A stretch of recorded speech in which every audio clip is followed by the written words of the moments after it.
This show is not intended for the politically correct or the closed-minded. Enter at the risk of opening your eyes.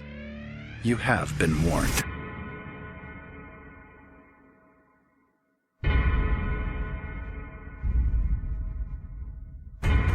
Why does the media attack an issue? To get primetime ratings? In my line of work, you got to keep repeating things over and over and over again for the truth to sink in.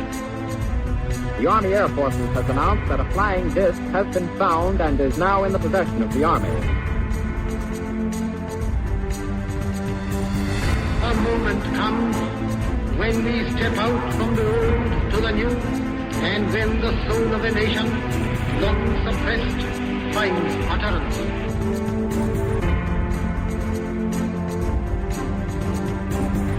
To kind of catapult the propaganda. You are listening to Open Eyes with your host, Ira Robinson. From the normal to the paranormal, from government cover-ups to the depths of our consciousness, we aim to explore all things. From the dawn of prehistory to current events, no topic is forbidden and nothing remains hidden. No more secrets. Open your eyes and open your mind to the fact that life as we know it is not as we have been taught. Join us at latenightinthemidlands.com or openeyesnetwork.com as we take this brief journey through the depths of the cosmos and explore what it really means to be human. Many peoples have sacrificed their liberties, only to learn to their sorrow that deceit and mockery, poverty and tyranny are their reward. Whether you're online or offline, intercontinental or intergalactic, hello and welcome to Open Eyes. My name is Ira Robinson, and I want to thank you guys for coming here and listening and letting me enter into your consciousness once again this evening. The topic tonight is going to be UFOs and the administrations that have come out and said different things regarding UFOs and aliens. And I have a special guest with me tonight who I am so pleased to bring forward. It is the host of The Secret Teachings, named Ryan Gable. Ryan, are you there with me? I am here with you, Ira. How are you doing tonight? Oh boy, I'm hopped up on narcotics and Pop-Tarts tonight. I've just got some lemon water myself, but when I was younger, I think I remember and understand what it was like to be on narcotics. They put me on a lot of drugs as a kid because I tended to think a little bit differently, or rather, I tended to actually think. So, that's dangerous to the establishment. Absolutely, yes. I had a trip to the hospital today that lasted about 6 hours or so. Was up for about 26 hours straight, and they tossed me a bunch of narcotics. I had some incredible pain going on in my knee over the past few days, and just couldn't handle it anymore. And I was like, okay, just get me to the hospital. Something's got to be done here. We were kind of thinking maybe it was something like a blood clot or something going on. So, well, you can't be too safe, but I'm terrified to go to the hospital, not in a really kind of a horrified way, but just I don't trust them, Ira, and I don't know if I could break my conviction to go to the hospital. They'd have to drag me there kicking and cursing. That's generally how it is for me, definitely. The pain got a little too intense for me to say, okay, I can handle this. I'm a man. I can handle this. But it turns out probably I ended up injuring my leg in a football injury during my sleep or something. Don't ever get old. Well, I'll tell you what, I'm a little bit nervous now because Michael goes to the hospital with a heart attack. You go with leg problems. I feel like I'm next. We're being targeted, right? They're picking us off. I think Rascala and I are the only ones who have, I think stayed out of the hospital recently. So that's good news for us. Hopefully you guys won't have to go back again, though, and it's all taken care of. Yeah, definitely. One thing that was interesting while I was there at the hospital was, number one, as soon as we entered in and I got up to the little desk and tried to check in, the first thing they ask, have you been outside of the country in the past 3 weeks? Or have you been exposed to anybody that has been outside of the country? I'm like, I'm here for knee pain, not for Ebola. Thank you very much. I just thought that was weird that the first thing that they ask is, have you been outside of the country, before they even find out what's wrong with you. You could tell them you're out of your mind. Yeah, well, that would work. Yeah. Now, when I was in the ultrasound, this was something else that was interesting that ties into actually the first news story that I wanted to talk about tonight. I had the ultrasound done on the leg to see, if they could see any of the blood clotting or anything in there. And while we were in there, I was discussing with her the fact that I do my radio show and what we cover and that type of thing. And I also mentioned that we do another show, which is called Adventures in Autism, where we talk about my son who is autistic. And she said that her granddaughter is severely OCD. And she asked me, and I thought this was really weird because this is, again, somebody working at the hospital, medical personnel kind of thing. The first thing that she asked me with it was, have you noticed if genetically modified foods exacerbate the situation with him? Because it does with my granddaughter. And that's what she asked you? She asked me. Interesting. You found somebody at the hospital who was enlightened a little bit. Yes, I thought that was really, really weird and yet really cool at the same time. So we had an interesting discussion about GMOs and how they interact in the mental state of people and how it impacts them. She was very forthcoming in the fact that her granddaughter does display a lot of issues after she's had anything that has genetically modified organisms in them, and that her OCD basically would flare up out of control whenever she has them. That's an interesting correlation because when I was younger, I was diagnosed with OCD. I don't know if that's even official, but they said it was extreme obsessive compulsive disorder. And when I was a kid, my diet was just absolutely terrible. So, changing that diet, losing a lot of weight, probably half of my body is just gone from exercising and from eating right. And living on the diet I do now, my OCD, if you can call it a disorder, because so many things are disorders nowadays, has pretty much dissipated and is nil. It's gone. It's no longer here. With the exception of the little compulsions I have with setting up the radio show. But other than that, it's gone. So maybe there's a correlation there. I never thought about it. It's interesting, isn't it? And yet I thought it was really strange that the fact that I was having this conversation was with this hospital person, this person who's at least supposedly supposed to be following the party line kind of thing, Yeah, but you find those, and it's a really great kind of a feeling when you do find somebody like that. It makes you, I think it gives you more hope in the average person within the populace. You feel like, well, hey, you know what? You go to somewhere, like you just said, that they're supposed to be, at least perceptually, following this party line.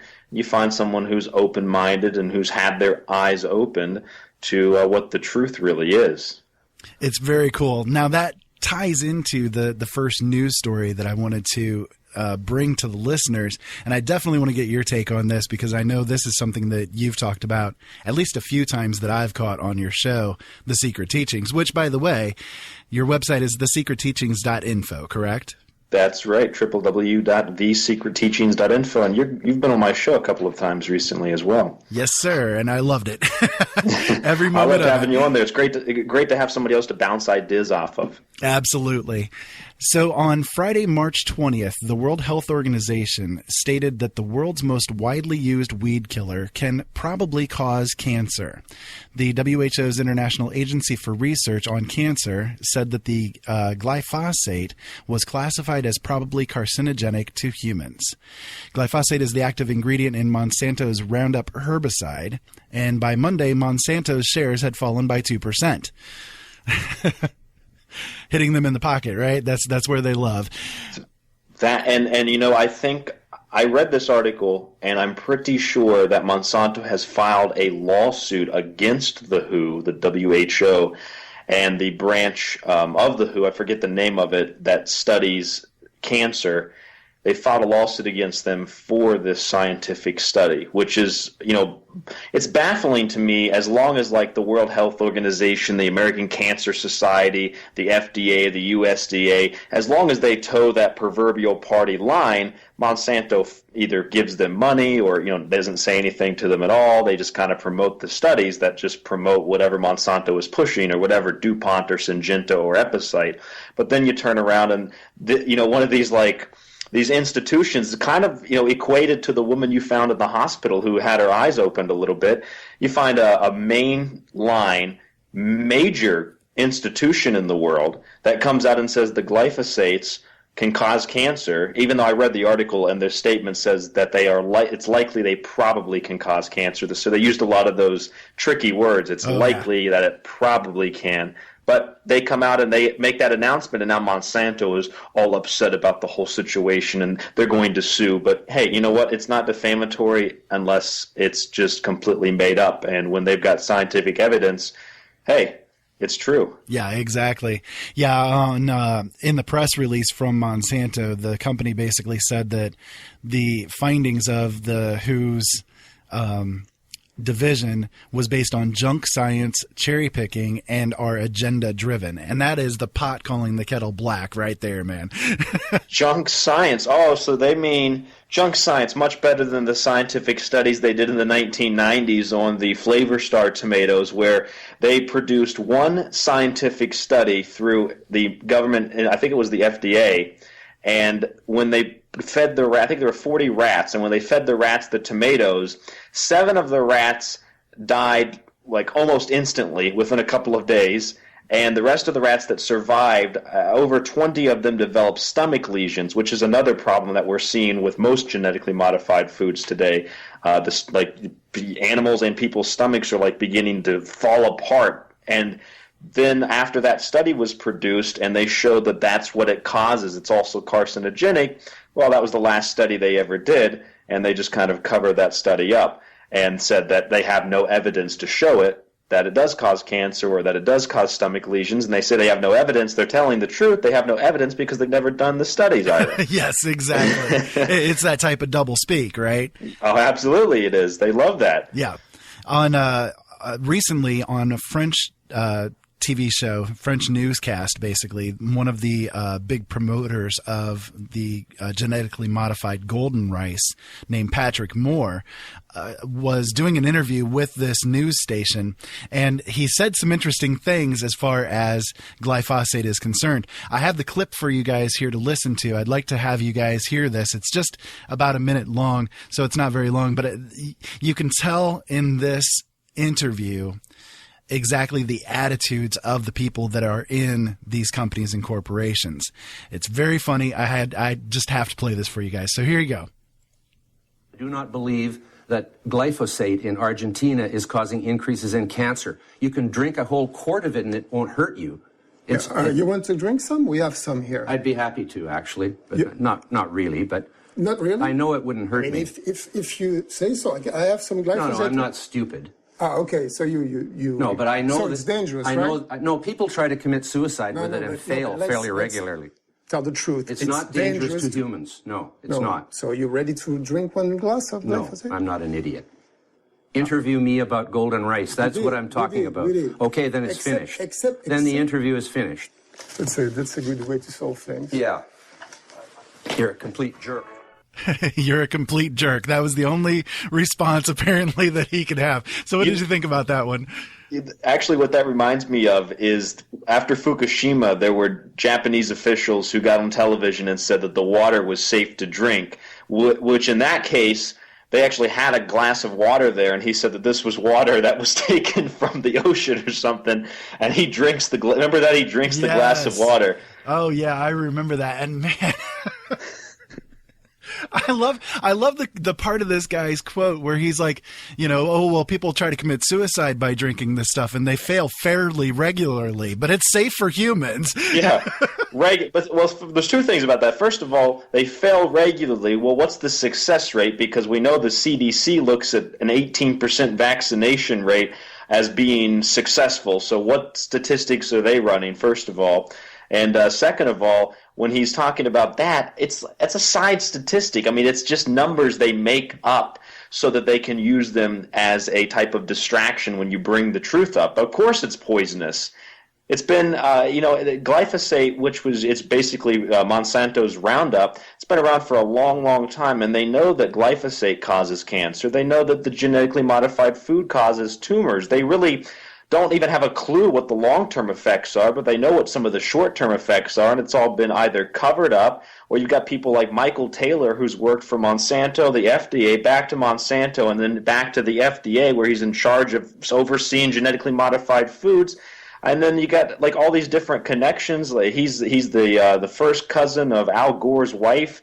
The connections are endless, and the corruption is endless, Ira. It just makes you laugh. Oh, yeah. The cronyism that goes on and the conflicts of interest that go on with all of these administrations and the officials that are within all of these different departments. It's insanity. It really is. And again, you wonder why people then like us are sitting here saying, look, there's a problem here, people. At least ask the freaking questions.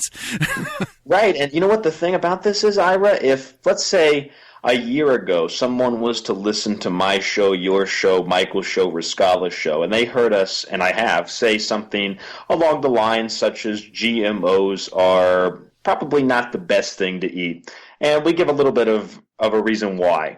Or we say Roundup is a poisonous herbicide that causes cancer. And whether you're towing the party line or you're just simply ignorant of the facts, people would tell us that we're wrong.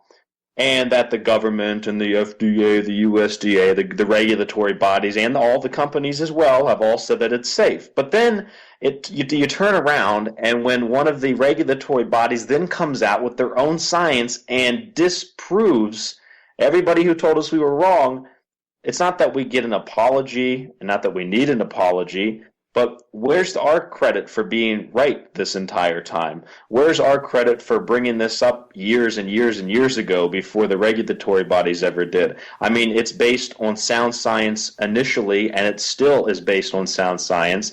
And I don't think you even really need to have a type of official scientific study. Just look at a couple of people who eat genetically modified foods compared with the people that eat healthy. And then that's, of course, an arm of the government's propaganda where they come out now with, orthorexia nervosa, which means that you have an obsession with eating healthy. And yes.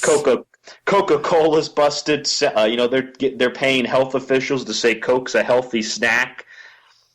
Yeah. And again, you bring up a good point there where you have released so much of these different firsts, over the time of your radio show. Like I remember a great example is when you and Michael on the last frequency, if I remember correctly, you guys were talking about the moving stones, the sailing stones. And then the next day or the day after that, there was the big article in Yahoo that came out talking exactly about what you had revealed. And all of this over and over. It's like when we're on these shows and we talk about this stuff, suddenly then it's sort of, oh, well, now we have to try to cover our butts. We have to try to explain this because these guys are over here talking about it. Now, I'm not saying that we're, the end all and be all, but it's just an interesting correlation, right? Yeah, and by no means am I trying to say that or am I implying it. And I remember that show we did on sailing stones. It was a 3-hour episode, and then we actually tied it in with an episode from my show, The Secret Teaching. So I put them together. It's like a full 6-hour show. It's up on my website under the archive. You can download it. And we talked about underground military bases, DUMBS, as well. But yeah, it was almost immediately after the show, I think, we started scouring the internet, and there was a news story on Yahoo about how the mystery of the sailing stones had been solved. And what they said was that these sailing stones were moving because of ice that would build up underneath of the stone from the moisture during the humidity in the daytime, and that the ice would freeze at night in the desert and the stones would go moving. But the problem with that explanation, which they've given before, is that obviously if the stones are moving due to weather conditions, then the stones that are moving on the moon, either they're being moved artificially or the moon has an atmosphere. So we're being lied to one way or the other. But yeah, that was that story, and that was incredible how the news synced up with what we were talking about. Yep, exactly. It's very synchronistic, That's one thing I try to touch on a lot is the synchronicity of things, and I know that's something that you're very interested in as well. So I love it. Now, tied to this whole glyphosate issue is another story that you had brought up to me, and I wanted to definitely get to it here. I know you're going to talk about it on your show at length, I am sure, because you're very passionate about this type of thing. You may have heard whispers that the artificial sweetener saccharin, commonly known as sweet and low, is a carcinogen. But according to a new study presented today at the 249th National Meeting and Exposition of the American Chemical Society, it could actually be useful in developing treatments for aggressive cancers by deactivating a protein found to facilitate the spread of cancer. So now this horrible substance is apparently going to be used to cure cancer. I am almost speechless. When I first read that, I was speechless. I didn't even know what to say. I read the article. I read the headline twice just to make sure that I saw it right the first time. They're literally saying now that saccharin, which is an artificial synthetic sweetener, it's like it is basically sweet and low. It even says that in the article, or equal, or NutraSweet, Amino Sweet. Aspartame is basically what it is. And we know that this causes blindness. We know that this causes neurological damage. We know that this causes cancer.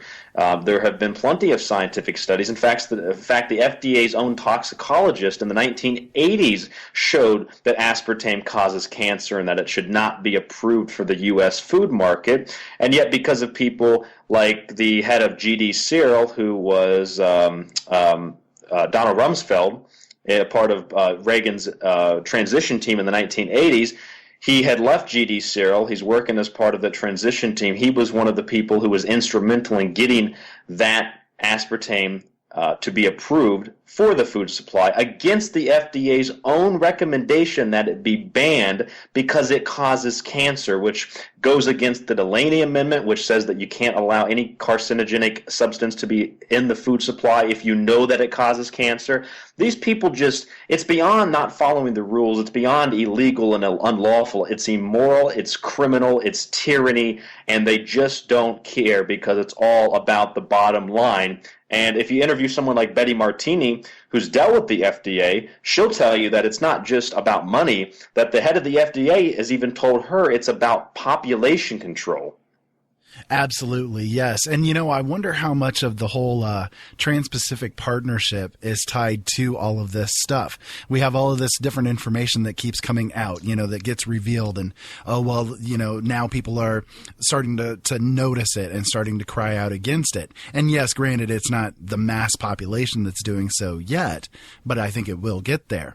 But with the TPP, one of the main items of interest within it is that any company that would be harmed by regulations or laws or anything like that are passed within one of the nations that has subscribed to this treaty, they would be considered to be illegal trade practices and therefore invalid as laws. Right, and I don't actually know much about the TPP. I was doing a protest in Orlando for GMOs, actually, and I went to a local community cafe, and I was talking to people there, and someone brought up the issue of the TPP, and I didn't have any clue what it was, and they mentioned it to me. So I'm not really 100% sure of all the details of it, but maybe I'm wrong, but what it kind of sounds like to me, or what at least reminds me of, is how you have, like here in America, you have the government that they passed a law, I think it was a law, that you can't sue like a vaccine manufacturer. It's all about protecting the criminals. They write laws to protect themselves. I mean, is that basically what it is, or? That's it's along those lines. What the treaty basically would state is that any kind of regulations or laws that would affect a company's profits would be considered to be illegal trade practices. So if our country, for instance, I give this as an example, if our country was to pass regulations that basically have the Clean Water Act and that sort of thing. If another country does not have that in their own laws, then ours are considered invalid because it would have to be equalized with their country, essentially. Oh, I see. So this is more like a centralization of power, yes, corporatocracy, and globalization. Yeah. And one of the other issues with it as well, and this is an example that I've given before on my show when I've talked about the TPP, is that if a company like, let's say, Kellogg's was to project that they would be losing, like, let's say $10 billion worth of profit in the next 10 years if the United States passed a law or regulation saying that GMO foods had to be labeled, and people stopped buying the products then because of that, GMO labeling, then the company, Kellogg's, could sue the United States government for the loss of those profits and win. So the United States taxpayers would have to pay that $10 billion of lost profit that the company projects that they would lose based upon these laws and regulations. That's absurd. Yeah. And it's a projection. I mean, I read this is like some type of bizarro world, isn't it? Yes, it is. It really is. To me, it's like, well, number one, they're double dipping, right? So, of course, we're not only going to be buying their products, but also paying them for the loss of their profits. But, I could sit here and say, oh, well, this law that the United States has passed is not going to allow me to work. So I'm going to sue the United States for my lost profits of not being able to work for the next 20 years at the job that I wanted. It sounds like it just opens up the door for a major influx of lawsuits based on, basically no evidence whatsoever, just corporate greed. Yes, exactly. It's a ridiculous situation, and it's a horrible thing. And this is not even all of it that's in there. There's like 20 different sections of things that are related to all of this stuff.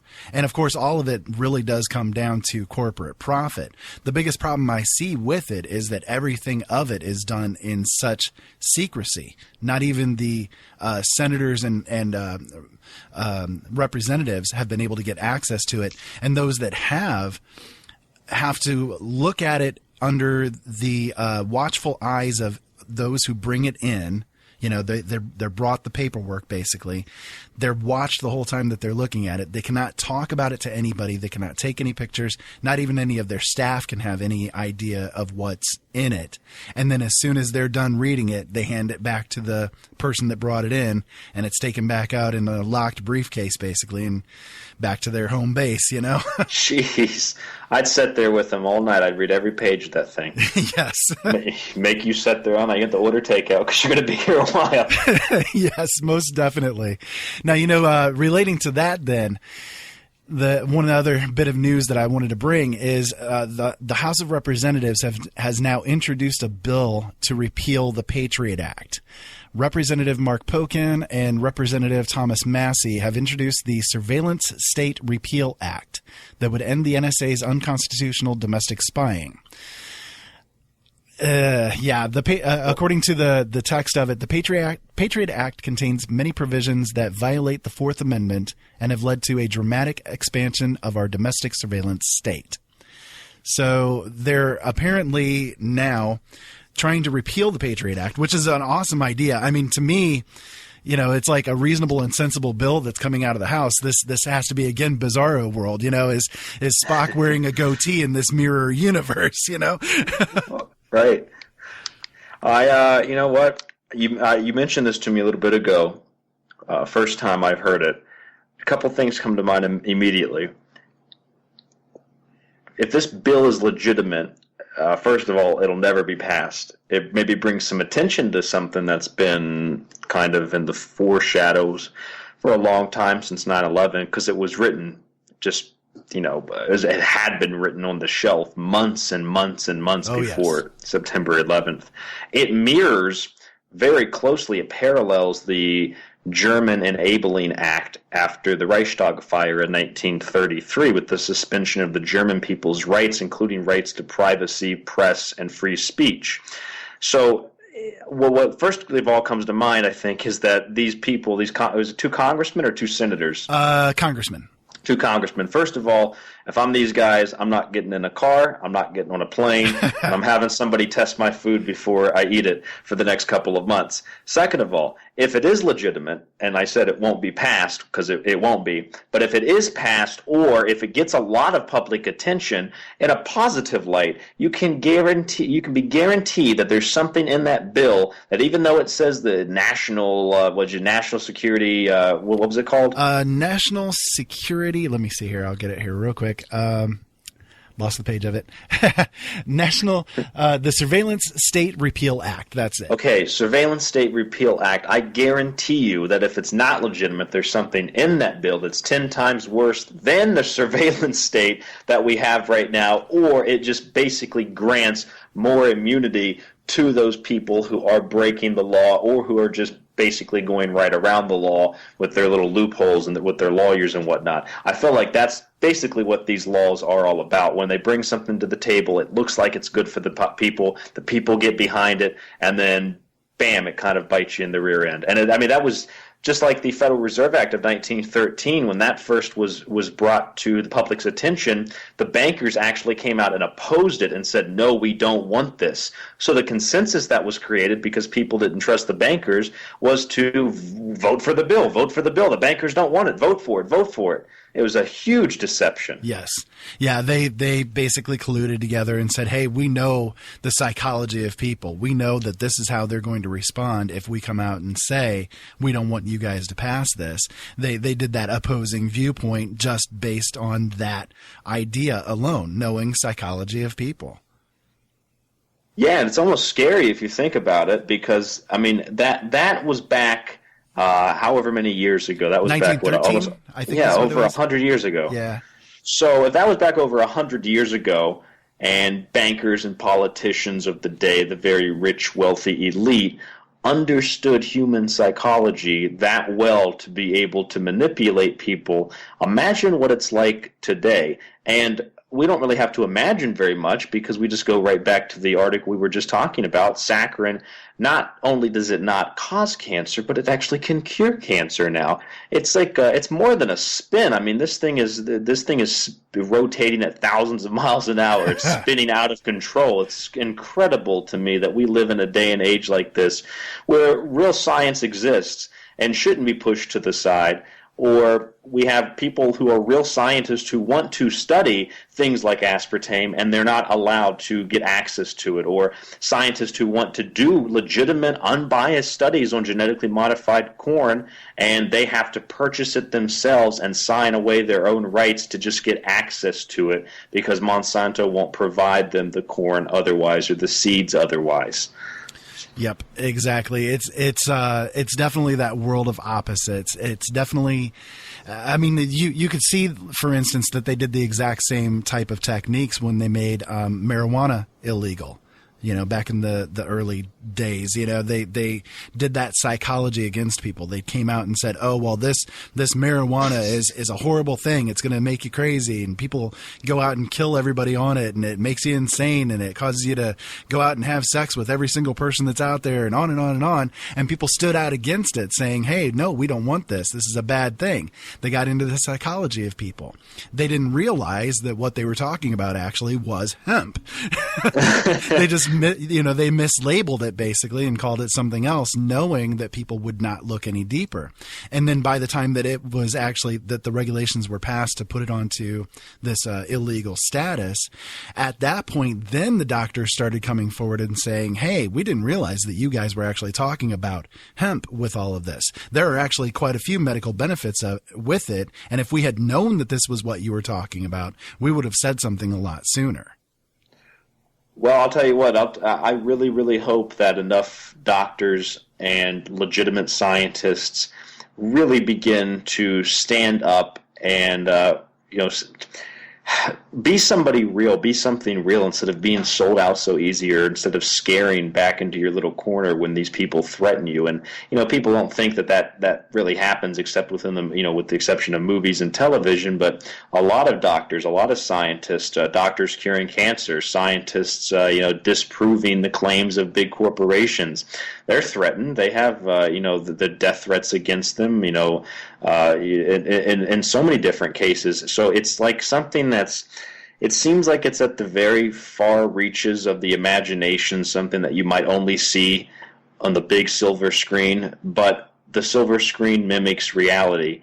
And what we have in reality is a very messed up, distorted, twisted world where the truth is a lie and the lie is the truth. And if we continue down this path, Ira, this isn't just about the United States. It's about the entire globe. It's everybody on this planet, because this is not the only country this goes on. There's other countries that have, let's say, like aluminum like food colorings. They're banned in those countries, or fluoride's not put in the water, but it is here in the U.S.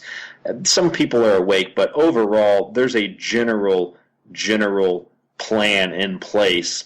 Maybe it is just profit, but there's a plan in place. And by awakening to this and opening our eyes to these secret teachings, if you will, in a very political sense, I think that we can make a huge difference just by talking about it and planting those seeds. Eventually it will grow into something that could perhaps spark a revolution.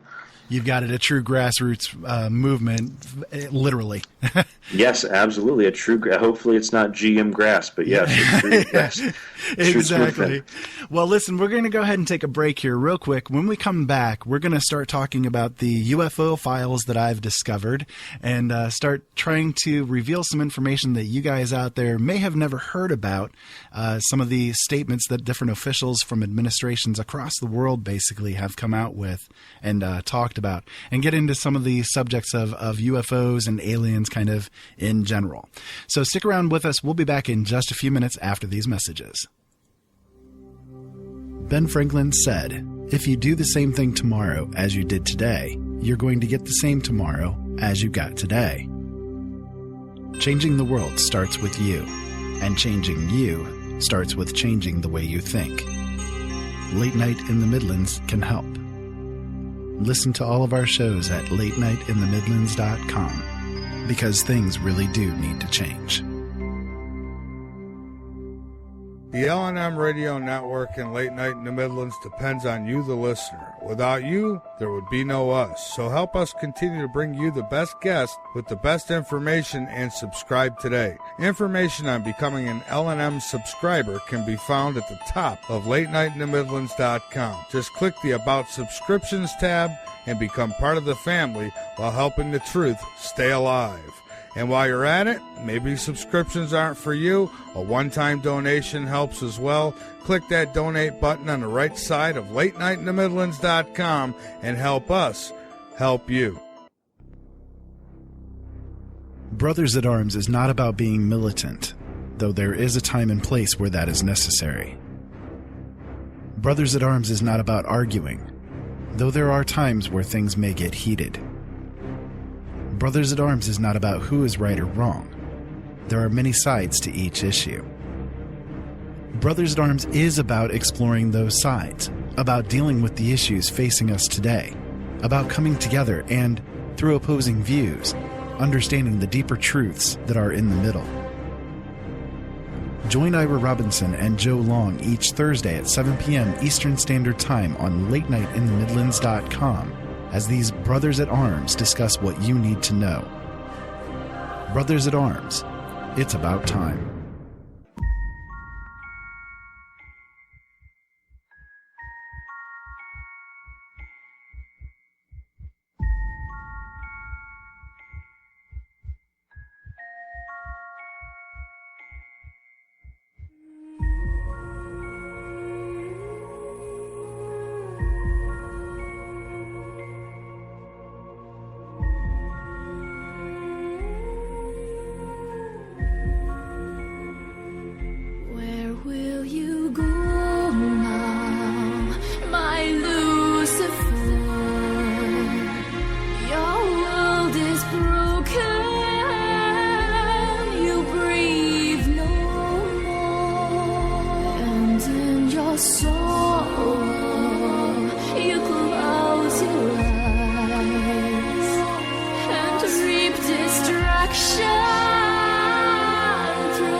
Well, hello there, everybody. Welcome back to Open Eyes. Thank you so much for sticking around through that break. I really appreciate it.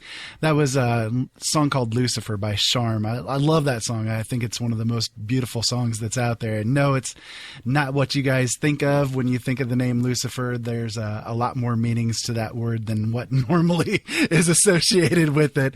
So we're here with Ryan Gable, the host of The Secret Teachings, which you can find at thesecretteachings.info. That's thesecretteachings.info. I love having him with me. We always have great conversations, and I wanted to bring him on for tonight for this conversation, which we're talking about UFOs, aliens, and all of that kind of good stuff. Ryan, are you still with me? I am still with you, and I'm ready to talk about some extraterrestrials or some EBEs. Awesome. So my first question for you would be, have you ever actually seen a UFO yourself? You know what? I've on several occasions seen a UFO, but within a couple of minutes I've been able to identify it. So I guess if you're wanting me to tell you if I've seen an alien craft before, I'd have to tell you no. Yeah, that's an important distinction. That's actually one that I wanted to mention, the fact that there's UFOs seen all the time. People will look up in the sky and they'll see something that's flying and say, oh, well, I don't know what that is. And in technical terms, that is a UFO. A UFO, right? Unidentified flying object. Plain and simple. Exactly. So the distinction has to be made between whether or not it is a man-made thing or an actual alien or extraterrestrial craft.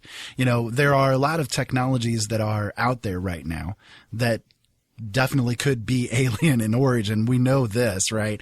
But the idea of what has been seen in the skies, what has been seen on the ground, and all of this kind of stuff, whether or not it is alien in origin or man-made in origin, I don't know if there's necessarily a distinction that has to be made between the two right away. What we have to understand is that there are technologies, though, out there that could equate to this type of thing. Yeah, there are. And, you know, the government had a project back in, oh boy, I don't remember the year, so I won't even give you one, so I'm not wrong. But I know that there was a project like at least 40 or 50 years ago, probably in the 40s, though. I think it was 40s or 50s, before the Cold War. It was called Project Red Light, and the purpose of Project Red Light was to build fake UFOs. They call them UFOs in the sense that they want you to think immediately alien craft or flying saucers because of Roswell. And they would fly them, and I say they, I mean the U.S. Air Force, they would fly them in front of the media at Air Force bases out in like Nevada. So the media would, you know, film or take photos of this, and they'd write news reports, and they would basically say that everything that you've seen in the sky is this, you know, United States Air Force flying saucer. And it's not really a flying anything. It's a hovering piece of metal with a gigantic fan in the center, and it lifts about 3 inches off the ground, which even for that time and day, putting aliens to the side, the Air Force has got to do better than that, really. Basically, it's a large ceiling fan. Yes. So, right? I mean, it's crazy. You could go to Home Depot and build one better than this. So they had that project. But what you're saying is that when most people look into the sky and they see something they can't identify, you've seen a UFO. The problem comes down to this, though. When you define a UFO by anything other than unidentified flying object, and when you take the term and you associate it with extraterrestrials, then when someone asks you, have you seen a UFO, then it's almost as if it's an implication that you've seen an alien craft, or you might be crazy because you believe in aliens, when in fact it's like, no, I mean, I saw something, I couldn't identify it, I wiped my, the tear out of my eye or water out of my eye, and I looked again, and there it is. It's American Airlines. So you got to be able to make that distinction. Plus, there's an entire list of other possibilities, such as maybe it was a bird, maybe it was a military plane, maybe it was an exotic military plane. And even then, it doesn't necessarily have to be reverse engineered, although that's another possibility. But I think it's important to realize that we have to make a distinction between the definition, between the associative pop culture image that we have because of events like Roswell, which were propagated by the government as a disinformation campaign, I believe, and the real incident took place elsewhere. And then, of course, when they run projects like Project Red Light and declassify it through Project Blue Book, and they show you that they openly have produced these craft to divert people's attention from other secret exotic crafts that the military was building. Yeah, exactly. And the project that you're thinking of with that little flying disc with the fan in the middle of it, I think that was the Avro car, which was in 1959 was when they built that one. Good, I was within the decade. Yeah, so there's definitely been many of them over the years that the military themselves has built. You've got the V-171, which was in 1943-ish, I think it was. Some of them were, still actually in World War II time, where they were building this type of craft, like a circular type of thing, or kind of had a circular shape to it. And I think that a lot of the things that happened during that time period could be associated with that type of thing. Now, I've had a couple of them myself. I've had a couple of sightings myself that I have not been able to explain looking back on them. One of them happened the night before I got married to my second wife. It was a very interesting one. I was driving down the road, and I noticed that there was a set of cars that were on the side of the road that were pulled over. And I stopped to make sure if everybody was okay, and everybody was out of their cars, and they were kind of looking across the highway towards a house that was kind of off in the distance a little bit. It was about maybe 2 to 3 miles away. And above the house was hovering some type of object, and there was a light that was coming down off the bottom of it, coming down onto the house. And it's like when I saw that, and I got out and I started looking, it's like I was kind of in shock. I was like, what the heck is this thing going on? And everybody was basically standing there completely silent. Here we are, this group of 10 cars that are lined up on the side of the road with like 20 of us that are standing outside just kind of staring at this thing. And after about 5 minutes worth of time of this thing hovering over this house, it just boom, it was gone. It was just right up into the sky and gone. And I cannot explain that one at all. There is no thing that I've run across, in my research of things that could come to an explanation of what that was. It was like it was a physical craft. It was like one of the metallic-y kind of objects, but I cannot explain that one. So to me, that one is definitely a unidentified flying object in the classic sense of things. Yeah, you couldn't identify it, so there's the definition. It was a UFO. Maybe it wasn't aliens. Maybe it was the government. Maybe it wasn't the government. Maybe it was aliens. Maybe it was some type of black operation. Who knows? Maybe it was your imagination. Scientists in Europe have found that by projecting so many, was it like 500 megahertz sound waves towards the human brain that you can cause a person to hallucinate and see basically whatever you want them to see. Precisely, yeah. There was I'm going to look that number up just to make sure I got it right.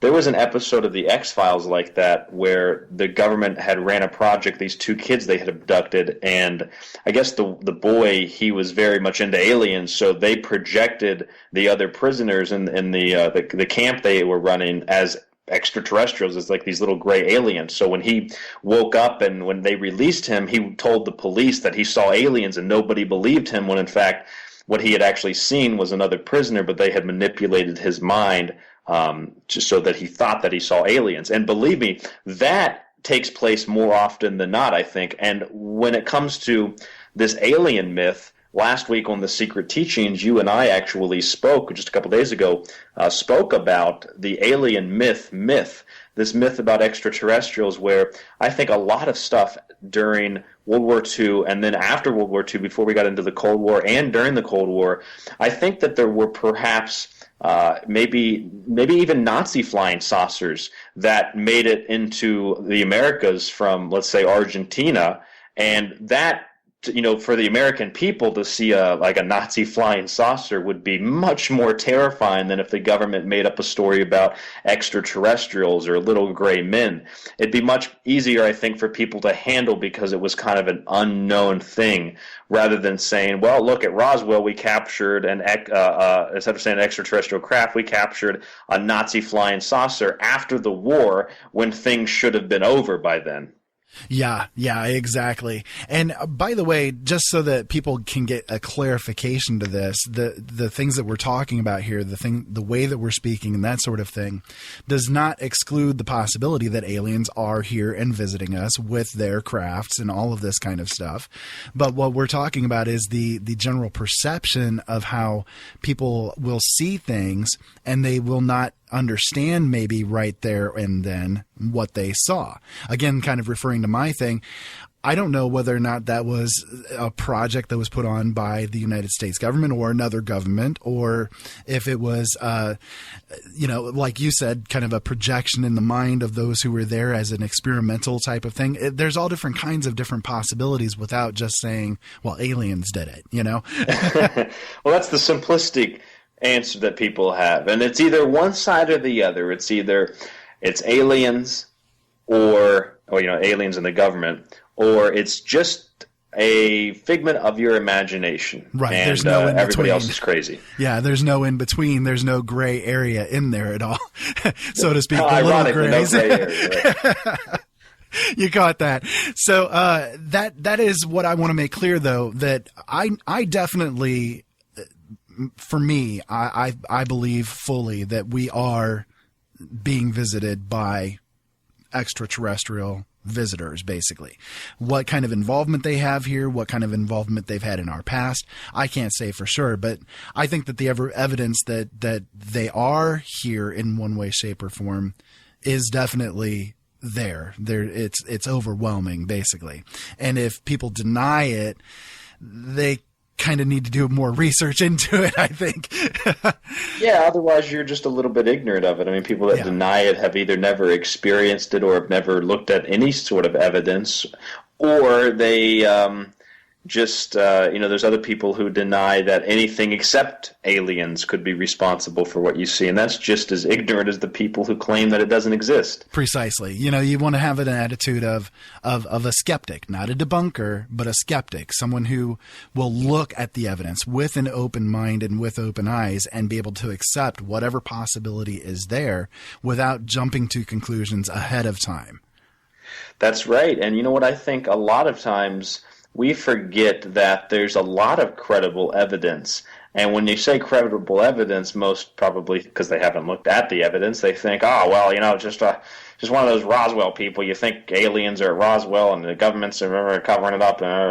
And then you set back, and maybe this has nothing to do with extraterrestrials. Maybe it's just a natural phenomenon. But the fact that when you look at, and I don't call it a crop circle, I call it a crop formation because they're not all circles. Yeah. Where there's been videos that have been produced by amateur, let's say videographers, just people in their cars had a video camera or their phone. There was one not too long ago. I think it was in London, which is where a lot of these crop formations take place, where they filmed, just like a lot of the other ones, two gold orbs descending on a field. You hear a static discharge, you see a flash of light, and then they disappear, and then all of a sudden there's a crop formation out in the field. Now, and a lot of these are very, very much in tune with sacred geometry and vibrational frequencies of cymatics. And what was really crazy to me is that human beings are so stupid, some of them, not all of them, some of them are so stupid that as a promotional campaign, you had a tech company who went out and they did their own crop formation, like not too long after that, and they made it this big public display. What that does is just, it spits in the face of common decency, because these people that have not even researched or they don't have a clue what these things could possibly be. And they just kind of use it as a way to publicize their company to make more money. It's like the mayor, wasn't it the mayor or the governor? I forget, it was the governor of help me out here, Ira, of like Mexico, New Mexico, who came out dressed like the gray alien. Yeah, that was New Mexico, if I remember correctly. Yeah, the governor of them. Yeah. And then he apologized much later, saying that he didn't know what he was doing, and that that there's a little bit of credence to what we're saying. Yeah, exactly. It's the profiteers. There are a lot of profiteers in this whole area of the fringe, and that's something that is really important for people to get. There are people out there that will take advantage of those who just, are not in the know, who don't understand, who don't pay attention to anything that's further than the book that they're reading or the person that they're listening to. There are a lot of people out there who are charlatans who will take advantage of those who are ignorant of these things. And they make a lot of money doing it. Now, I'm not saying, again, that that's everybody that's out there. It's a small percentage of them.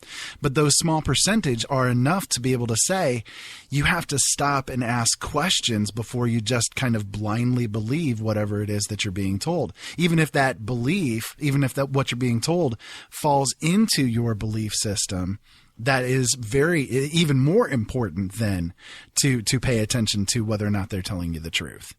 Yes, and you have a lot of scientists who have done studies on, I'm using the crop formation example because I think it's maybe even a better example than UFOs. I've seen documentaries about this. I've read books about it.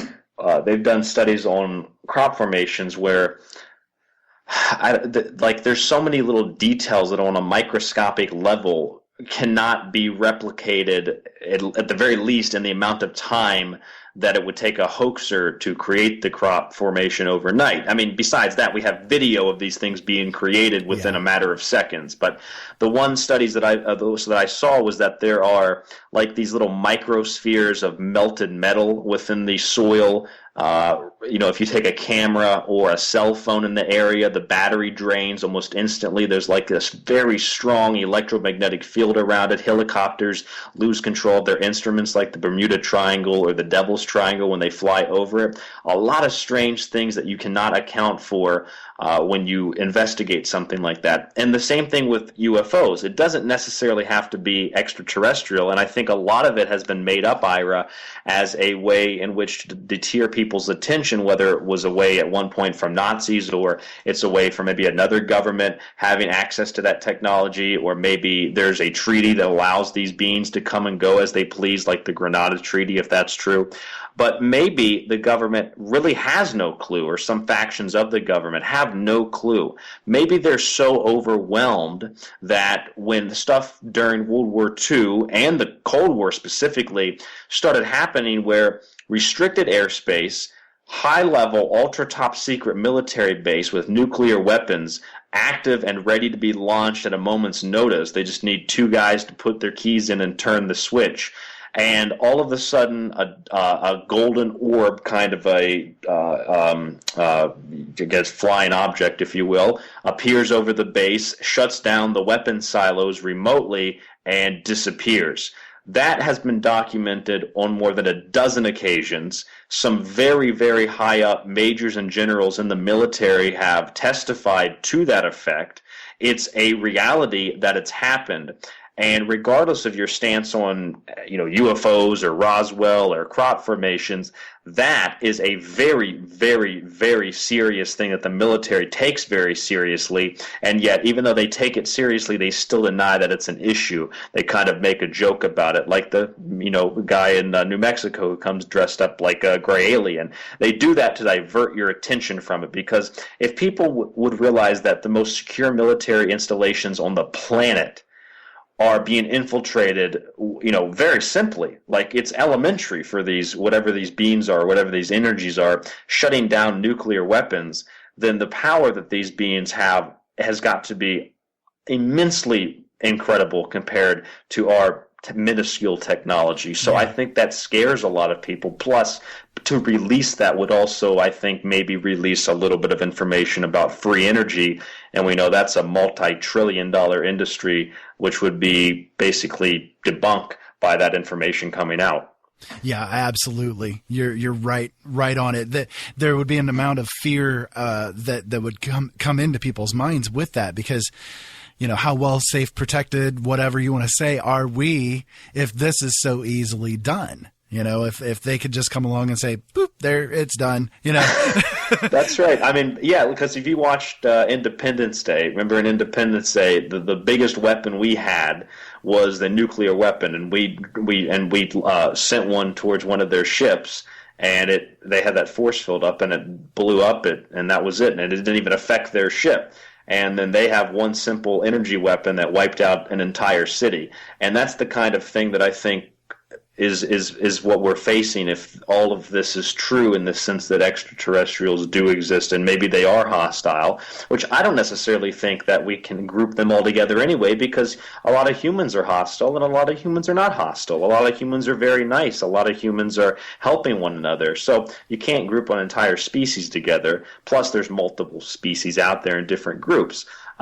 So some of them might be hostile, some of them might not be, but to think that hostile or not, that if you're going to, let's just romanticize it for a moment and think that humans are going to fight this intergalactic battle with extraterrestrials, that our most powerful weapon can be shut down in a matter of a split second before you can even think about it, and we have absolutely no ability to turn it back on in that moment. What does that say about the power of the military? It says that they have absolutely no power to fight something like this. That's probably another reason why there are deals made, because the technology is so immensely incredible beyond our imagination that what we get is kind of like we get toys to play with if we're given any technology.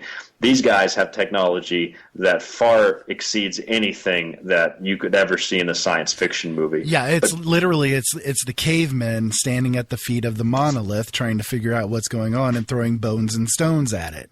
Right. And as the caveman, if you will, as the proverbial caveman, and let's say that these extraterrestrials are kind of like like modern day humans to the caveman.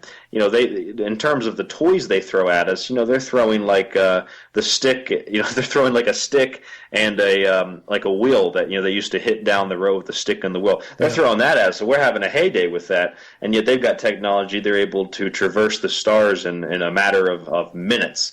And they're giving us the ball in the cup. Yep, exactly. And we're so happy with it. Oh, thank you. The ball went in the cup, Ira. Oh, my God. Yep. Oh, man, that's a great analogy. I love that one. Well, what do you think? Just because I have a story that I wanted to read off to people as far as like the things that I have as far as the UFO files are concerned are from more modern day stuff, right? Like from the 1940s forward. But I have one that's from a much older time, and I don't necessarily want to get into the ancient alien kind of agenda or ancient astronaut kind of thoughts too much. But I want to get your take on, what do you think? Have human beings kind of been interacted with all along, or are some of the stories that we've heard, like just, oh, well, they were looking at insects as opposed to looking at the little planes and making those out of golden figures, or were they looking at an ancient spaceman wearing a spacesuit, or just sort of like an insect mother goddess kind of figure? What is your take on the ancient astronaut kind of idea?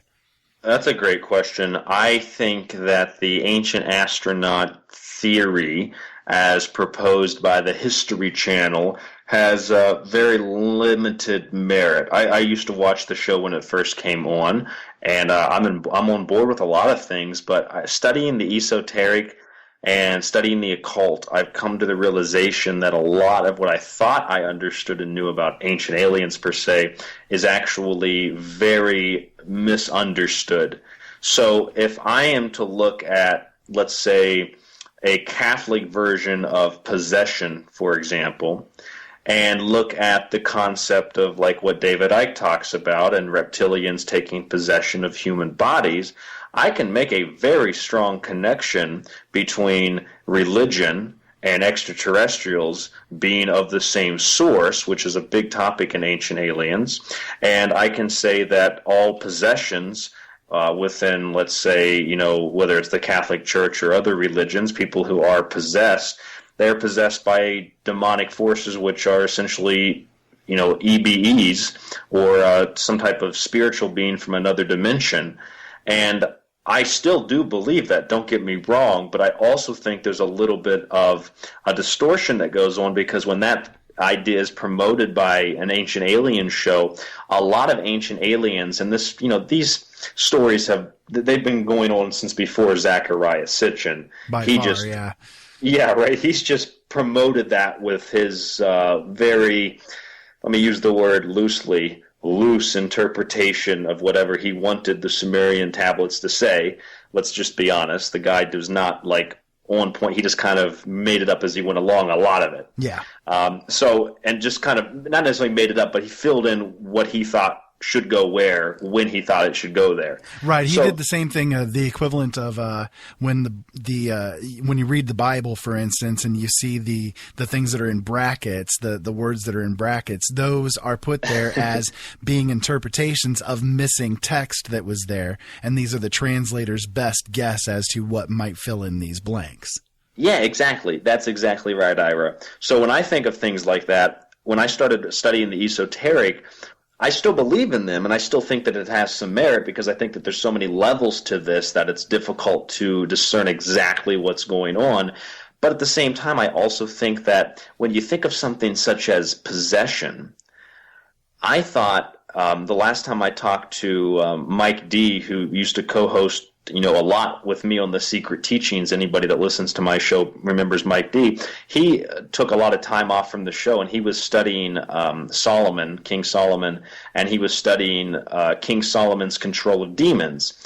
And, literally, physically, we think that he's, with these symbols and these talismans and these logos that are developed over the years, that these symbols are used to control demons, like physically to control these entities. And hey, maybe they were, but those entities also are representations of darker sides of the human, the human mind, the human perception, the human ego, aspects of this human self that you have to be able to control in order to live a better life. For example, the building of the temple in a very Masonic sense. So when I think of possessions, I absolutely get on board with ETs and religious possessions, but I also think that possessions biblically, or possessions that we hear about maybe in the 1400s, 1200s, that these possessions have to do with a possession of mind, in the sense that people's minds are believed to be corrupted,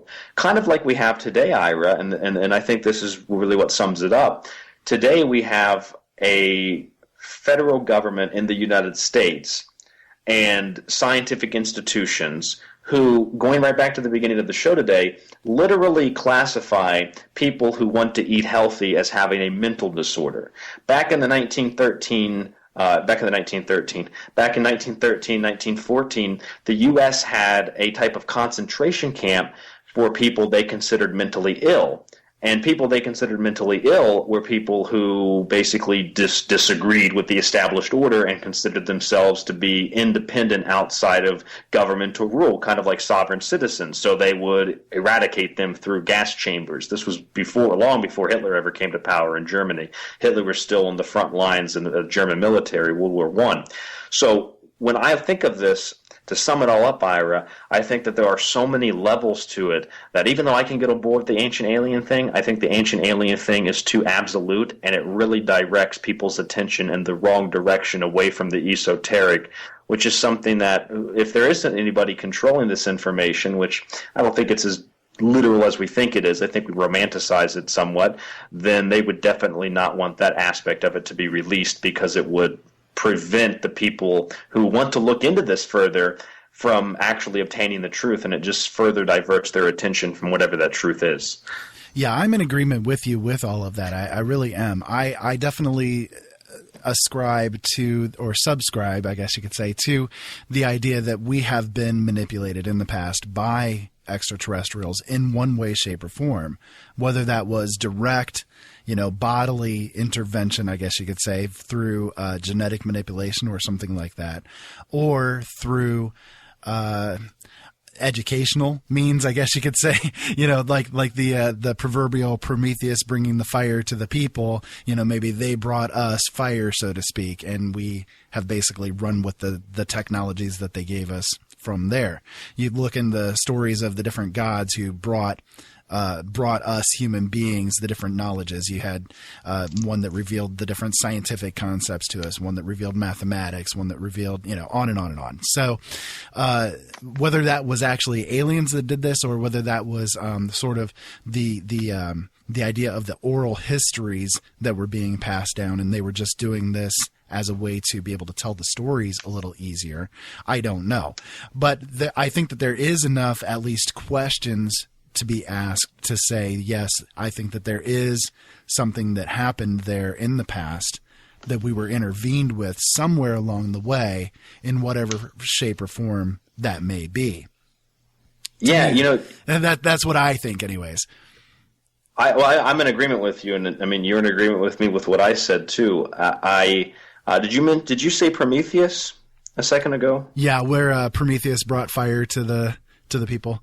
Right. Okay. So when you think of somebody like Prometheus, this is another good example. Prometheus brought light to mankind, right, or fire. Yeah. The story actually goes, if you go back a little bit further, that mankind already had fire. The gods took fire away from mankind, right? Yes. And then Prometheus brings fire back. Now, what was interesting to me is that Prometheus, the gods punish him, outcast him from heaven, just as Lucifer was outcast from heaven for trying to be as powerful as God was, or wanting to be.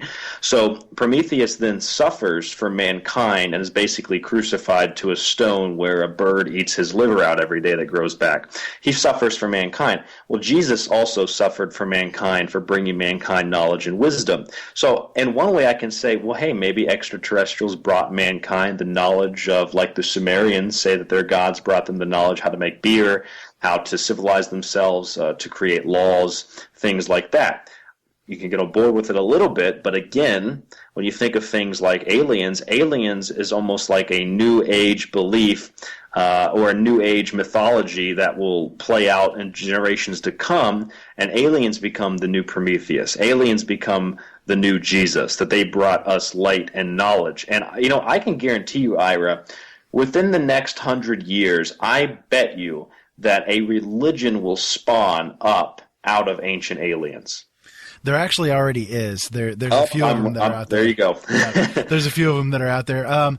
Which one is it? I'm trying to remember the exact name of it. I think it's the Ra-El cult, if I remember correctly. The Ra-El people that are dedicated to the idea that aliens are here and they worship them, and on and on and on. And that is right there.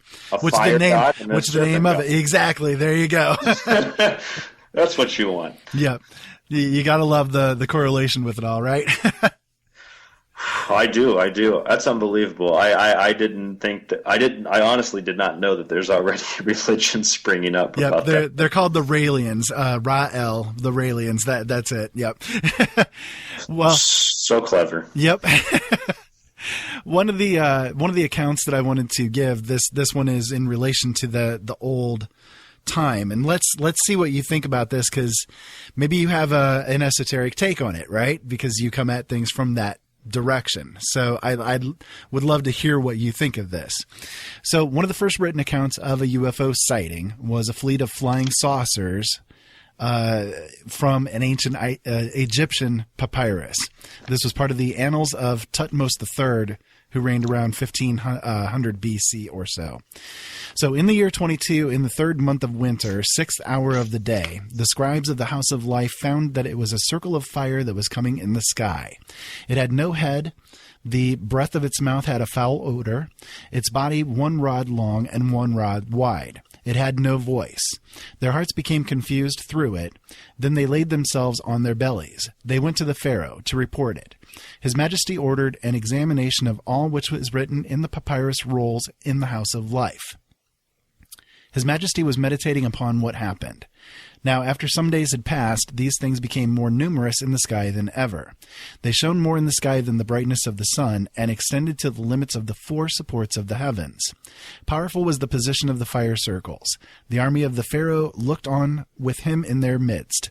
It was after supper. Thereupon these fire circles ascended higher in the sky towards the south. The Pharaoh caused incense to be brought to make peace on the hearth, and what happened was ordered by the Pharaoh to be written in the annals of the house of life, so that it be remembered forever. So what do you think about that one? Well, the first thing that comes to mind is actually the Colburn Bible for me. I think we've discussed that before.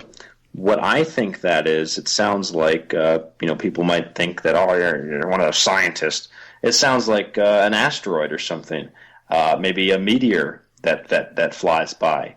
I think for the time, we have to put it in context where they don't really have the same kind of language that we do. Not that theirs is inferior. In fact, theirs might actually be superior to ours. We just might not have the understanding of the words they used and what they meant. So looking at it from that point of view and, using words or terms such as the object had no voice, it had a foul odor. Well, the only thing I could attribute to extraterrestrials and a foul odor has nothing to do with spaceships. It has to do with the smell of sulfur, with alien abductions, as well as demonic possessions, which is why you can have a correlation there in relation to what we were just discussing a moment ago. I think it sounds like some type of heavenly sphere, and when you read in the Bible or some religious text that it was from the heavens, that gods came down from the heavens. Well, these people in these days, I think, also believe that the gods were anything, let's say, they believe the pharaohs ascended into the heavens to be stars. Yes. In a very specific sense, although esoterically that's not necessarily what it meant. So depending on who this was written for, it could be concealing additional information, or it could simply just be a very misunderstood account of a scientific occurrence, of some type of heavenly occurrence of an asteroid entering the atmosphere, and like a shooting star almost, but much closer to like a civilized location where people were able to see it. And it's funny because in the Colburn Bible it describes the same thing.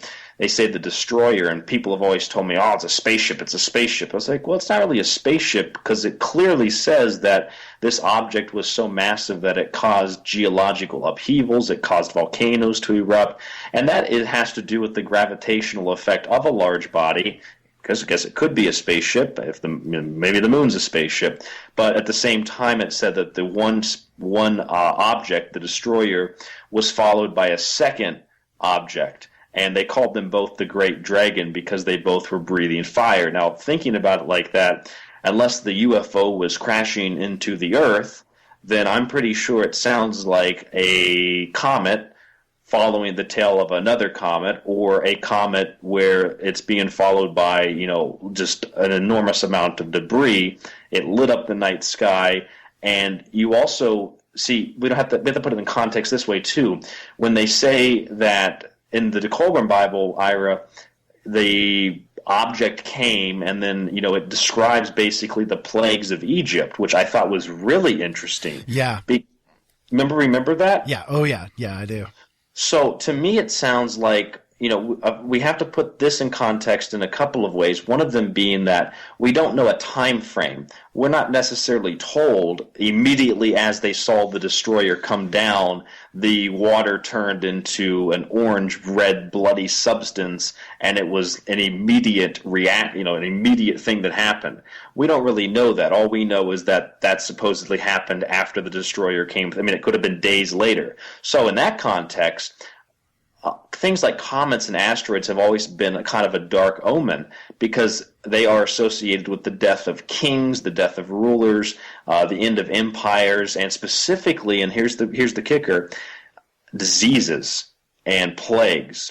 And I remember one time, just like the sailing stones we talked about earlier, when I was at an old radio station when I first started radio. I was probably there my second or third year.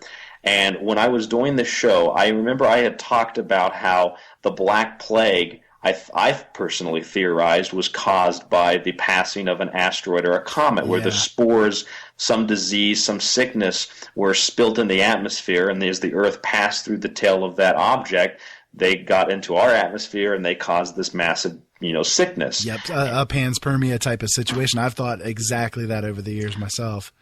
Yeah, and the next morning there was a news article, and it was literally the next morning, that said asteroid may be responsible for bubonic plague. So another one of those synchronicities. But anyway, to answer the question, because I know that I rant for a very long time, that I personally think that that's what it is. I think it's probably some type of celestial object, but having nothing to do with little green men, if you will. Gotcha. Yeah, that's a real good take on it. I like that explanation. It actually kind of follows right into things that I've thought over the years myself. And I'm definitely in agreement with the whole thing of diseases and that sort of thing being carried by asteroids, by comets, by any number of things. We don't know what can pass, into our atmosphere, what can become a part of the realm of Earth that's been carried by different, like, let's say, meteorites that crash down. Where maybe they were off of a planet that contained different types of bacteria, and these bacteria could survive in the depths of space. We know that there are a lot of bacteria that can. So they come crashing down into Earth. They're protected on the inside of the core of the meteorite. They crash down. Suddenly now they're spreading around, and what do you see happening? That may actually be how life actually was formed here on the planet Earth to begin with. It's a very big possibility. So, well, listen, we need to catch a break here real quick. This will be our last break. When we come back, I'm going to go into the actual quotes from some of these people in the different administrations, and I think that it's going to be very enjoyable to get your take on them as well. So stick around with us, folks. We'll be back in just a few minutes.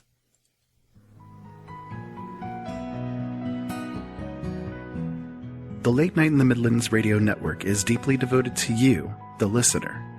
We feel it is necessary to bring you all of the information that you can use in your life. Each and every day you will find something to listen to here. And whether you come away from the shows informed, inspired, or entertained, it is our passion. We don't bow to corporations, and we don't have handlers to tell us what not to talk about. We bring you everything. Late Night in the Midlands, however, is fully listener-supported. We need your help to stay on the air and to make sure that we get the bills paid. We need your help to keep the truth alive. If you feel that you have gotten anything out of Late Night in the Midlands, we would appreciate your support. You can become a subscriber and help us out on a monthly basis, or if you'd like, a one-time donation is fully appreciated as well. Every year, the average household in America spends over $3,000 on entertainment alone. If you could help us with just a tiny fraction of that amount, you would make all of the difference. Go to latenightinthemidlands.com and click on the subscribe button. Thank you, and as always, keep yourself informed.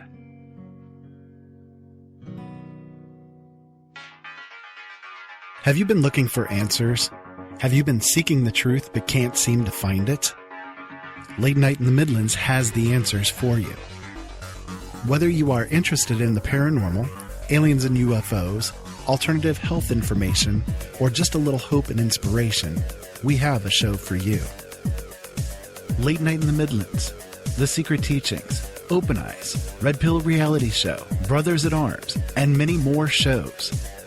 All here on the L&M network for you to listen to at any time that you want. Everything is free to listen to, and though it is not required, we are listener supported, and all donations are deeply appreciated. You will not find shows like these in the mainstream media. Go to latenightinthemidlands.com to listen. The L&M network, where the truth has no fear.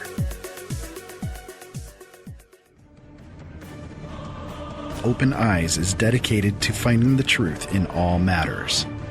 We are not afraid to be politically incorrect or to ask questions.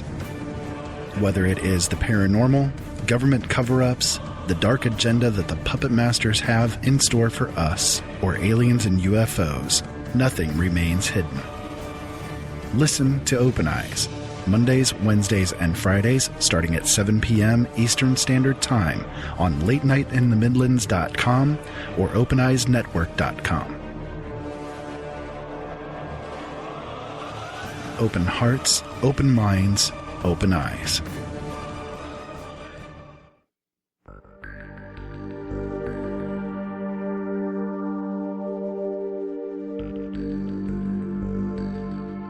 At The Secret Teachings, we are not a part of any group, label, and we do not attempt to fearmonger. Some of the topics we discuss may seem scary, so I advise you not to be afraid, but to be informed as we discuss current events and ancient history, astrotheology and symbolism, the paranormal and the occult, the esoteric, health, and much more. I am not here to tell you that what I say is truth, but to allow you to decide for yourself based on the evidence presented and the dots connected. Information is not negative. It is how you view it that determines the dimensional characteristics of either dual aspect of negativity or positivity. Try as you might, but no amount of disinformation, propaganda, rhetoric, or trolling will change the truth. The truth is the truth, regardless if the masses accept it as is, or if it is accepted by only 1 out of billions. It is no measure of health to be well adjusted to a profoundly sick society. For more information on airtimes and free downloads of past episodes of The Secret Teachings, you can visit www.thesecretteachings.info. That's thesecretteachings.info.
Well, hello there, and welcome back to Open Eyes. My name is Ira, and I have been joined tonight by my awesome guest, Ryan Gable, the host of The Secret Teachings, which can be found at thesecretteachings.info with his archives there, as well as on Sunday nights on latenightinthemidlands.com, starting at 9 p.m. Eastern Standard Time. And you're also a couple of other places as well, right, Ryan? That's right. We're also on K98 Talk, Planet Paranormal, and we were on Dark Matter, but we were removed because of refusal to censor ourselves. So other than that, yes, the show is available many places, but the best place to catch the show is to go to www.thesecretteachings.info, access the show archive, and you can download and stream every episode for free. Besides my show and Michael Vera's show, Late Night in the Midlands, your show is my favorite show ever. I listen to it all the time. I'm glad I'm in the top three. Most definitely. And of course, I have to toss myself into that top three, right? Of course, you have to have. I'm my favorite show. So there you go. If you don't enjoy what you're doing, you shouldn't do it. Exactly. When am I going to do a show and then my favorite show is Alex Jones? What? That's not how it works. Exactly. Your show's your favorite show. That's right. But I've been having a lot of fun tonight. I think we've really touched on some great topics that, a lot of times the shows that talk about issues like this just rehash the same old thing. And what I've tried to do with my book and with my show, and when I'm on other shows, whether it's Michael's show, this is the first time I've been on your show. Actually, I was on Darkness Radio with David Schrader, who hosts Coast to Coast, and that was a huge show, millions of listeners, and they just couldn't understand what I was talking about because they were so into the, well, tell me why your book's different than all the other books on UFOs, and I tried to explain to them, well, look, it's not necessarily different in terms of the baseline information. It's about the interpretation and the way we approach it, and it doesn't necessarily have to be alien just because you can't identify it. And they just couldn't wrap that around their heads. They never asked me back after that, but they just can't, the mainstream people, and when I say mainstream, I don't necessarily mean Fox News. I'm talking about mainstream, toast to toast kind of paranormal shows can't wrap their heads around these ideas either. That's why shows like yours and mine are very progressive in the sense that we're able to address these concepts and have a laugh while we're doing it. Yeah, exactly. I try to do everything that I do with like the idea in mind of playing the devil's advocate, I guess you could say, where I try to come at things with the skeptical kind of mind. That's what I am at my base. Regardless of what other people might think of me, I am a skeptic when it comes down to it. And I'm a skeptic in regards to everything. I don't take everything basically at face value. I try to look at every side of every argument as much as I can, because to me, one of the finest signs of intelligence is for someone to be able to actually argue every single aspect of a particular subject without ascribing their belief system to any one of those. That is exactly what I try to do. I think that's why you and I get along so well. I think so too, yeah. I've got a quote for you. I'd like to read it to you and get your interpretation of what this means. Okay. Okay, William Cooper, Bill Cooper, the famous Bill Cooper, he put this in his book, Behold a Pale Horse. This is a quote attributed to Pope John the 22nd, I think it is, in 1935. So this is coming from the Vatican and the Papal. He says this, quote, "The signs are increasing. The lights in the sky will appear red, blue, green rapidly. Someone is coming from very far and wants to meet the people of the earth. Meetings have already taken place, but those who have really seen have been silent." Now, that was in 1935, right around the height of a lot of the Nazi programs where they were experimenting, at least unofficially, with, types of flying discs, and that was really, I think, it was a lot of their programs, I think, were finalized a little bit later on in the late 30s into the early 40s. But besides that, thinking of a quotation like that from the Pope, especially with what the Vatican now has said about they're going to baptize ET, if they make contact. I don't know, Go ahead, Nate. If you just go ahead and tell me what you think, and then I'll make additional comments because I have a lot of them. Sure. The first thing that comes to my mind is the idea that a lot of the higher ups, a lot of the power players, the elite, I guess you could say the dark masters is what I tend to call them. They have this vision in mind of this being that they call Maitreya. Maitreya, I think, actually is the new Christ, the new Jesus, basically, for this modern age, I guess you could say. They're trying to do what they can to sort of create this mindset of people following this being instead of, the traditional beings that we're following right now. And a lot of that stuff actually kind of got its start during that time period. And I wonder, first impressions wise, that seems like what he's referring to is this being that they are trying to get people to focus their attention on. That's a possibility. I'm not really sure. I didn't know much about that being. I might have heard the name once or twice. That's a possibility. And I think it's important. I was just going to say the United Nations has focused a lot of energy onto this as well. There's a couple of different divisions within the United Nations that are focused on this Maitreya type of person as well. So the United Nations have also had channeling sessions. Oh yeah. So I mean, and to then to have the promoted image that people like that are insane, and then to spend the same people's money on those programs to bring people in to channel entities, that's insane. These people are out of their minds, but at the same time, they know exactly what they're doing, and that's what makes them very dangerous because they're intelligent, but they're not necessarily that wise. Yeah, exactly. There is a big difference between the two. That's right. You get a professor who can quote a history book to you or can quote a science book to you, but has absolutely no clue how the real world works because all they know is what the textbook says. I mean, that's why you have a lot of – if you look at the way companies are run nowadays, major corporations, they get run into the ground because they hire criminals who have a PhD and they have absolutely no clue how things work in the real world, so they just basically run the company by what the textbook says, don't account for, real life factors, and the company takes a turn for the worse. They bail out with the money and everybody else gets the hit. Yep, exactly. So what is your take on that quote that you read? Well, actually what I was going to say is my take on that is that I feel like it's important to understand a lot of the times, especially in this area of research, people look for what they want to find, if that makes sense. They're going to find what they look for. So if I look at that from the standpoint of I don't believe any of this, I think it's all garbage, then that quote means nothing to me. I'd probably say it was a misquote, it was taken out of context. If I look at it from the standpoint of saying, well, I think aliens are real and I'm not going to allow anybody to tell me different, then I would say that that's evidence to prove what I'm saying. My personal interpretation leans me in that direction, but I'm not necessarily sure because I didn't hear that comment made, and I don't know what the context of it was necessarily.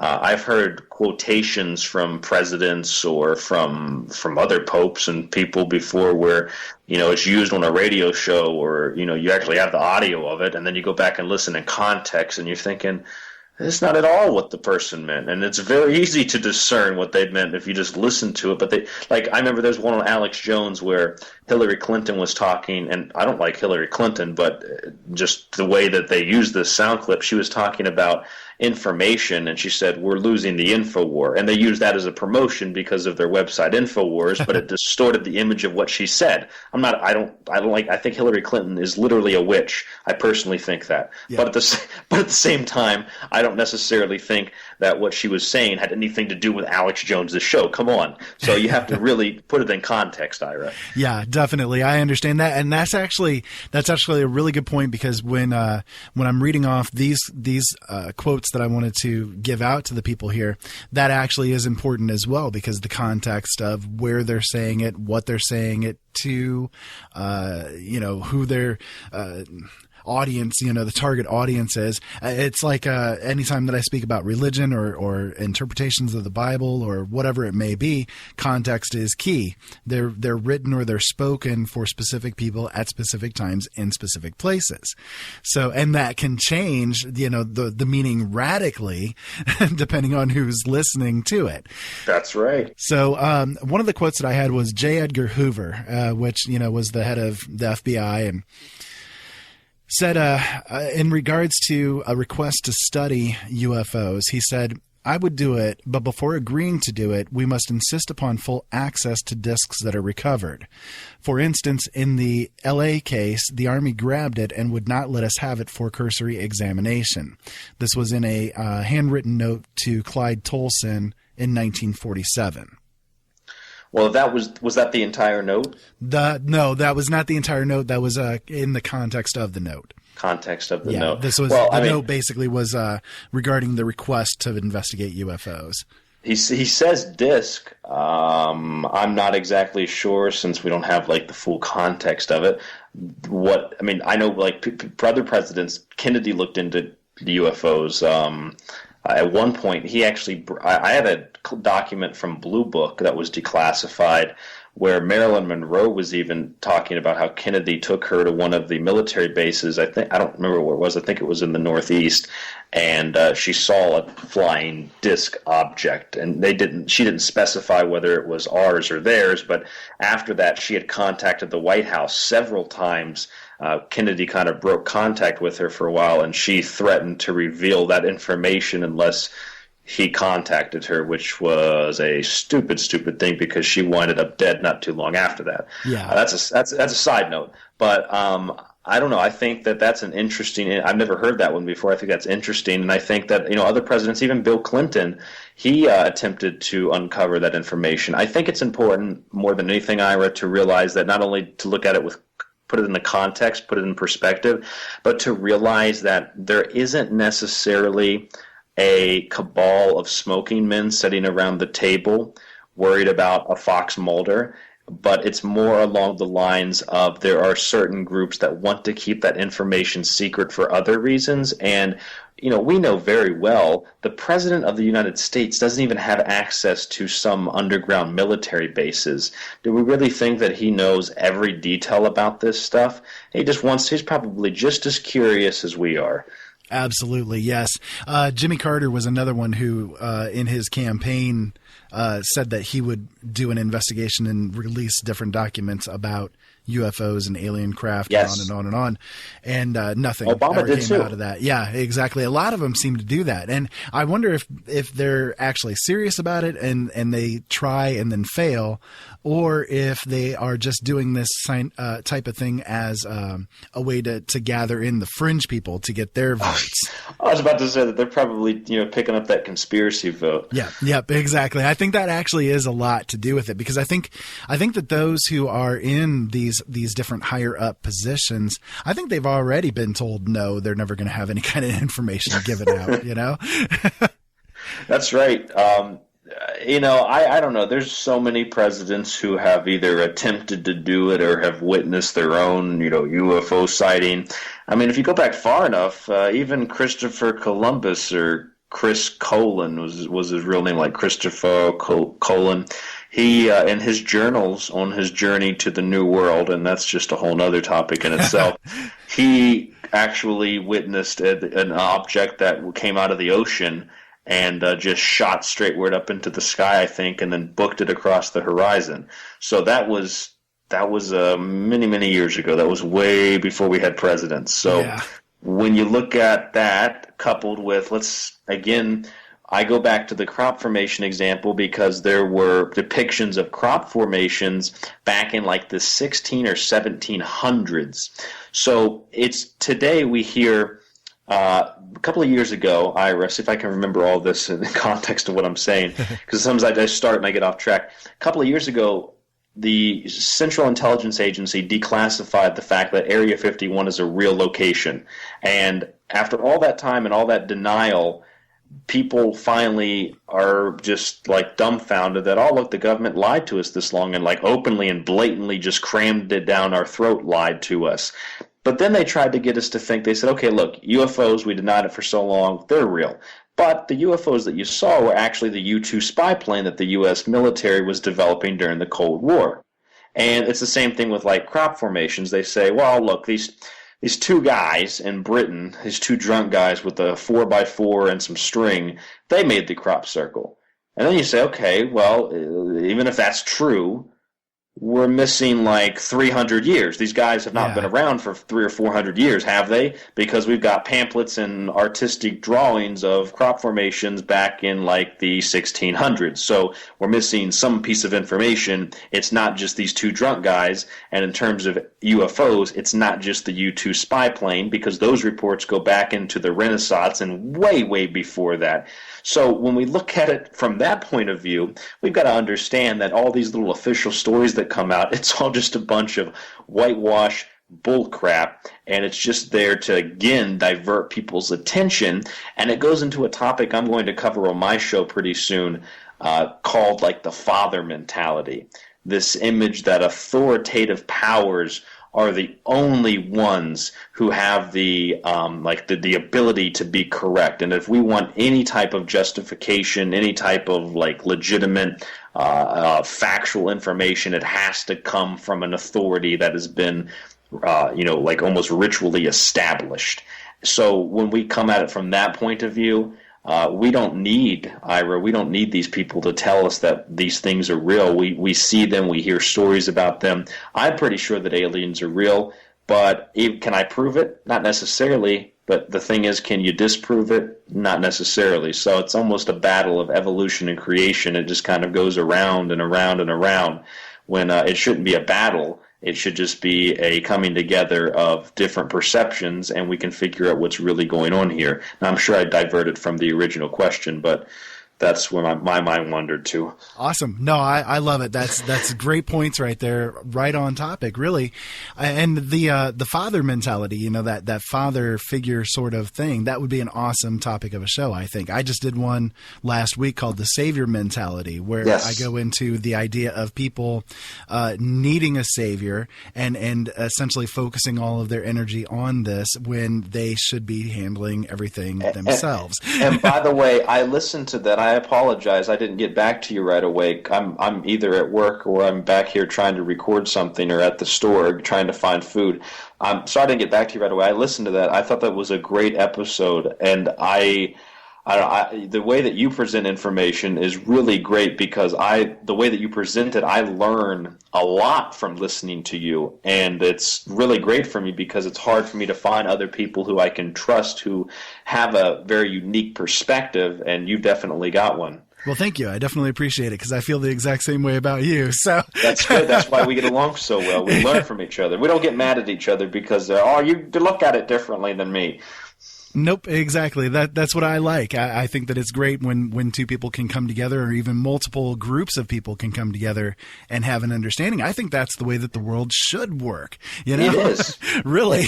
And look at it. You and I and Michael and I, we come from different generations even. Yeah. And we're able to see things in relatively the same light. We have different perspectives because you grew up in a different generation. I'm growing up in a different generation than you did. We have different perspectives from what we've been taught. The only advantage that you have on me is you've been alive longer, so you've been able to see the world not as it is, and you've been able to see the transition much, much clearer than I've been able to see it, because you've been here longer and you've seen that transition more up close. Yeah, a little bit more firsthand experience. Exactly. There's one other quote that I wanted to give you because we're starting to run low on time, but this one is from General Douglas MacArthur. He did an address to the United States Military Academy at West Point on May 12th, 1962. In this address that he did, he said, "You now face a new world, a world of change. The thrust into outer space of the satellite, spheres, and missiles marked the beginning of another epoch in the long history of mankind, the chapter of the space age. We speak in strange terms of harnessing the cosmic energy of the primary target in war, no longer limited to the armed forces of an enemy, but instead to include his civil populations of ultimate conflict between a united human race and the sinister forces of some other planetary galaxy. What do you think about that one? I have heard that one before. I think that's in my book even. I added that to the Grand Illusion. I think that might be, yeah, thinking about it. That is almost on the same level as it is, I think it's actually on a different level, but similar and parallel to the Ronald Reagan speech talking about extraterrestrials and what we would have to do to come together as one. I think that in some ways, like MacArthur, he probably had an idea. Maybe he saw things on the battlefield because a lot of these unidentified flying objects, the concept for a lot of these came from World War II pilots. They actually called them Foo Fighters, those little gold orbs. So I think they saw a lot of things on the battlefield they didn't understand it, not that they couldn't. And maybe that got translated to speeches like that. Maybe he's not claiming, to know anything. He's just kind of putting it out there that he's seen some stuff that, being in the military, he knows our capabilities, and it was far beyond that. It must have been something else. Yeah, exactly. The one from Ronald Reagan was, in our obsession with antagonisms of the moment, we often forget how much unites all the members of humanity. Perhaps we need some outside universal threat to make us recognize this common bond. I occasionally think how quickly our differences worldwide would vanish if we were facing an alien threat from outside of this world. Right, and I feel like, I don't know if I feel like he knows as much, but I feel like he maybe has experienced the denial of it, so he would have a better understanding and idea that there's something being covered up. Maybe that's the assumption that he made, but I feel like that is more so using the concept and the idea of aliens, which, pop culture-wise and myth-wise, I say myth in the sense that the myth about it has been made up, not that they don't exist, but that's been going on for a long time before Reagan was president. So in the 1980s, he's probably saying that in the sense that he's able to take people's interest in the subject and apply it to foreign policy to get people to understand that war is not the best policy. Yeah, exactly. And I feel the exact same way about it. And I think that a lot of the ones that have come forward with this do have that in mind, that it's a thing of, well, we need to have this extra idea trying to unite humanity under a banner of unified thought instead of we are constantly in conflict with each other and doing everything that we can to destroy each other. I think for me, and we're starting to run out of time here, but, kind of like as my own final thought to all of this, I think that for me, what we need, I don't disregard the whole idea of the New World Order. I don't think that it's a bad thing. I think that humanity does need to come together and get rid of all of this extraneous bull crap that we do to each other, the divisions that we cause with each other and all of that stuff, in order to progress forward from this stage of civilization into the next stage of civilization, which is for us to be able to go outside of here, outside of this little pale blue dot that we're sitting on, and start colonizing other planets, because this is the only place we've got right now, But you toss in the idea that they want us to be under with a new world order, united kind of thing. That's a bad idea. Well, see the movie Interstellar. That was a great movie with some great progressive concepts and thoughts from Christopher Nolan, first of all. Second of all, everything, I know we're low on time, everything we've discussed on today's show I think would be great for people to listen to this show again with a pen and a piece of paper. Not that I'm more intelligent than anybody or Ira is, but to listen to it again, listen to what we've said, write down some of the ideas that we've had, think about them, and come up with your own ideas and expand this consciousness that can, like the 100th Monkey experiment, make a difference simply through some type of unified conscious field, I guess, Ira. Absolutely. Love the ideas there. Okay, guys, we are out of time, unfortunately. Man, this went really fast. Ryan, it always does. Thank you so much for being here. I really appreciate it. Be sure to go to his website, thesecretteachings.info, and catch all of his archives. You will guaranteed learn something from all of his information. He has hundreds of hours of stuff on there. Just absolutely fascinating stuff. If you guys want to go to the show notes for this show, they are going to be at openeyesnetwork.com/OE087. I'm going to have links to all of the news stories that I had here, as well as a list of just a huge amount of quotes that are from these different people. You guys can go and check them out for yourselves and see what you think. If you want to send me an email, you can send it to feedback@openeyesnetwork.com. If you want to catch us on Facebook and Twitter, we are at Ira Robinson or Open Eyes Network on both of those platforms. Be sure to stick around. Actually, right after this, you should be hearing The Last Frequency with Ryan Gable, Michael Vera, and myself, and it should be a very interesting time. Triple dose. You got it. Be sure to also tune back in on Friday, starting at 7 p.m. Eastern Standard Time. I'm going to be talking about the New World Order versus the Old World Order. And on Thursday, starting at 7 p.m. Eastern Standard Time, it's going to be Brothers at Arms with Joe Long and myself. Thank you so much for listening, guys. Keep safe out there and have fun.